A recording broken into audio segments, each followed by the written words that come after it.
بسم اللہ الرحمن الرحیم۔ السلام علیکم۔ استقبال رمضان سیریز میں آج ہم پھر احادیث کا مطالعہ کریں گے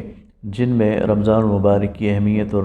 اس کے افادیت کے حوالے سے نبی کریم صلی اللہ علیہ وسلم کے ارشادات موجود ہیں۔ حضرت ابو ہریرہ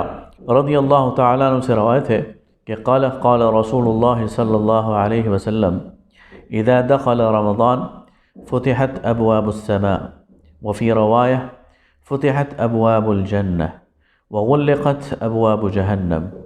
وسلسلة الشياطين وفي رواية فتحت أبواب الرحمة متفق علیہ۔ حضرت ابو ہریرہ رضی اللہ تعالیٰ عنہ فرماتے ہیں کہ رسول اللہ صلی اللہ علیہ وسلم نے فرمایا کہ جب رمضان المبارک کا ماہ مبارک شروع ہوتا ہے تو آسمان کے دروازے کھول دیے جاتے ہیں، اور ایک اور روایت میں آتا ہے کہ جنت کے دروازے کھول دیے جاتے ہیں اور جہنم کے دروازے بند کر دیے جاتے ہیں اور شیاطین کو قید کر دیا جاتا ہے، اور ایک اور روایت میں آتا ہے کہ رحمت کے دروازے کھول دیے جاتے ہیں۔ سابقہ پروگرام میں ہم اس حدیث کا ذکر کر چکے ہیں جس میں اللہ رب العالمین نے، اللہ کے رسول صلی اللہ علیہ وسلم نے اس ماہ مبارک کو رحمت کا مہینہ قرار دیا تھا، مغفرت کا مہینہ قرار دیا تھا، نار جہنم سے آزادی کا مہینہ قرار دیا تھا۔ اسی تناظر میں جب اس روایت کو ہم دیکھتے ہیں تو ہمیں نظر آتا ہے کہ رمضان المبارک میں اللہ رب العالمین نے ایسا انتظام کیا ہے کہ اس میں نیکی کرنا آسان اور برائی کرنا مشکل ہو جاتا ہے۔ اس میں ثواب کمانا آسان ہوتا ہے، اللہ کی رضا حاصل کرنا آسان ہوتا ہے۔ گویا جنت کے دروازے کھول دیے جاتے ہیں، گویا آسمان کے دروازے کھول دیے جاتے ہیں، گویا نیک عمل وہ اللہ تک پہنچنے میں کوئی رکاوٹ موجود نہیں ہوتی، اور انسان کے اندر اور اس پورے ماحول کے اندر اور پوری دنیا کے اندر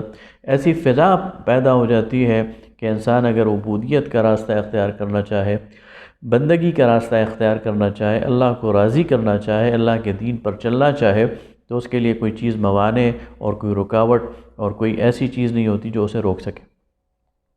اسی طرح جہنم کا جو دروازہ بند کرنے کا استعارہ ہے، اس کا مطلب یہ ہے کہ اس ماہ مبارک میں کوئی برائی کرنا مشکل ہو جاتا ہے، جہنم کے راستے پر چلنا مشکل ہو جاتا ہے۔ لوگ جہنم سے بچنے کی کوشش کرتے ہیں، نہ کہ جہنم کی طرف جانے کی کوشش کرتے ہیں، تو گویا جہنم کا دروازہ بند ہوتا ہے۔ اور وہ شیاطین جو وساوس ڈالتے ہیں، جو انسانوں کو برائی کی طرف بہکاتے ہیں اور ان کو بہلا اور پھسلا کر برائی کی طرف لے کر آتے ہیں، ان کو جکڑ دیا جاتا ہے، ان کو بند کر دیا جاتا ہے۔ گویا کہ ایک جو ایکسٹرنل فورسز ہیں جو انسان کو بہکاتی ہیں، جو انسان کو گمراہ کرتی ہیں، خاص طور پر شیاطین کی وہ ایکسٹرنل فورسز، ان کو بھی روک دیا جاتا ہے، ان کے آگے بھی بند باندھ دیا جاتا ہے، ان کو بھی قید کر دیا جاتا ہے، اور رحمت کے دروازے کھول دیے جاتے ہیں۔ گویا کہ ایک رحمت اور ایک بہار ہوتی ہے، ایک موسم بہار ہوتا ہے نیکیوں کا، جو اس ماہ مبارک میں موجود ہوتا ہے۔ ایک اور حدیث میں حضرت ابو ہریرہ رضی اللہ تعالیٰ عنہ اس کے راوی ہیں، تو اس میں وہ فرماتے ہیں کہ من صام رمضانا ایمانا واحتسابا غفر له ما تقدم من ذنبه ومن قام رمضانا ایمانا واحتسابا غفر له ما تقدم من ذنبه ومن قام ليلة القدر ایمانا واحتسابا غفر له ما تقدم من ذنبه۔ کہ نبی کریم صلی اللہ علیہ وسلم نے فرمایا کہ جس شخص نے رمضان کا روزہ رکھا ایمان کے ساتھ اور احتساب کے ساتھ، تو اس کے تمام پہلے گناہ معاف کر دیے گئے، اور جس شخص نے رمضان کی رات میں قیام کیا، تراویح پڑھی، تہجد کی نماز پڑھی ایمان کی حالت میں اور احتساب کی نیت سے، تو اس کے بھی پچھلے سارے گناہ معاف کر دیے گئے۔ اور جس نے لیلۃ القدر میں شب بیداری کی اور قیام کیا،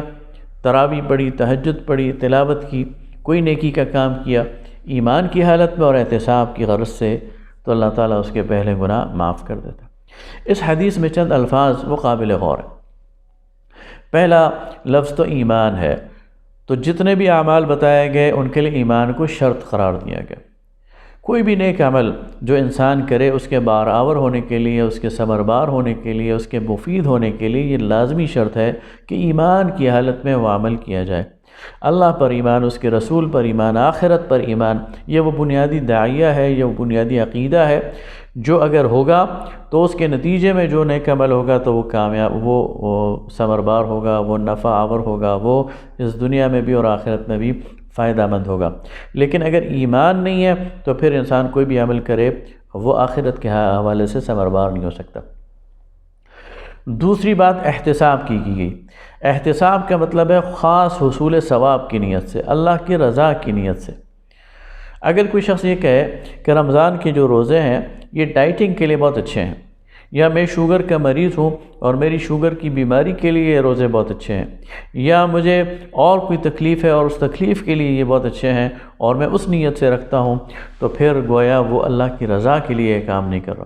تو اللہ تعالیٰ کو صرف وہی عمل مطلوب ہے اور اللہ تعالیٰ کے ہاں وہی عمل مقبول ہے جو خالص اللہ کی رضا کے لیے کیا جائے۔ یہی معنی ہے احتساب کا،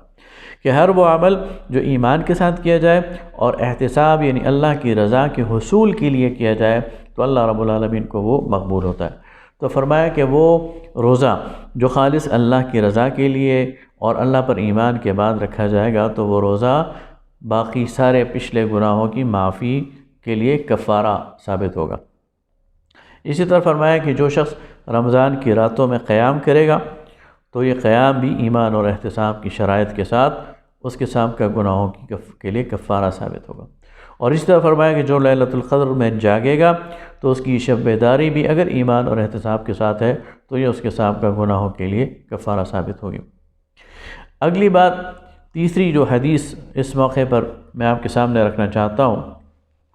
وہ حضرت عبداللہ بن عمرو رضی اللہ تعالیٰ عنہ سے روایت ہے کہ انہوں نے کہا کہ رسول اللہ صلی اللہ علیہ وسلم نے فرمایا الصیام والقرآن یشفعان للعبد، کہ نماز اور روزہ اور قرآن یہ بندے کی شفاعت کریں گے۔ یقول الصیام اے رب، اور روزہ کہے گا اے میرے رب انی منعتہ الطعام والشراب بالنہار، کہ میں نے اس بندے کو دن بھر کھانے اور پینے سے روکے رکھا، فشفعنی فیہ، تو اس کو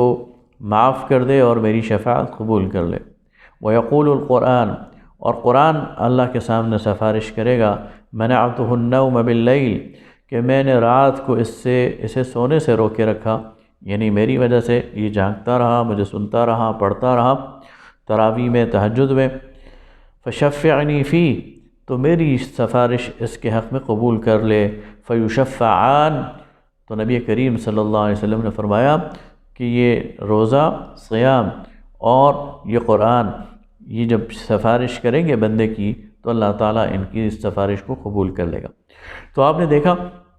کہ ان روایات میں نبی کریم صلی اللہ علیہ وسلم نے جو نقشہ کھینچا ہے ہمارے سامنے رمضان کا، وہ بہت ہی خوبصورت نقشہ ہے۔ نیکیوں کا ایک موسم بہار ہے، قرآن کا مہینہ ہے،